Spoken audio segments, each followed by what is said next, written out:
Punch కి punch, satire కి satire. Telangana మాజీ సీఎం మధ్య జరుగుతున్న మాటల యుద్ధం ఇది.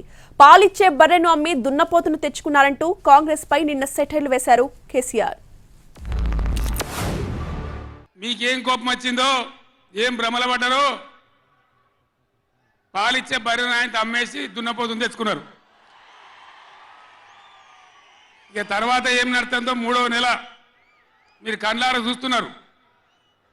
చిన్న చిన్న విషయాలు పర్వాలేదు, కానీ మన జీవితాలనే దెబ్బకొట్టేటువంటి కృష్ణా జలాలు కేఆర్ఎంబి అంటే కృష్ణా రివర్ మేనేజ్మెంట్ బోర్డుకు భద్రపల్లాగబోయి అప్పయిపోయినారు ఈ గవర్నమెంట్. ఏమన్నాడు ఆయన? పాలిచ్చే బర్రెనిచ్చి దున్నపోతుని తెచ్చుకున్నారని.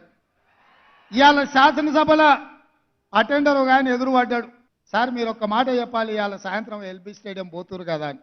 ఏం సంగతి చెప్పన్న? కంచర గాడిదని ఇంటికి పంపించి రేసు గుర్రాన్ని తెచ్చుకున్నారని మీరు చెప్పండి సార్ అన్నాడు. గత ప్రభుత్వంలో ఉన్న కంచర గాడిదను ఇంటికి పంపించి ఈ ప్రభుత్వంలో రేసు గుర్రాన్ని తెచ్చుకున్నారు. ఏ రేసుకు పోయినా ఆ గుర్రాన్ని గెలుపు.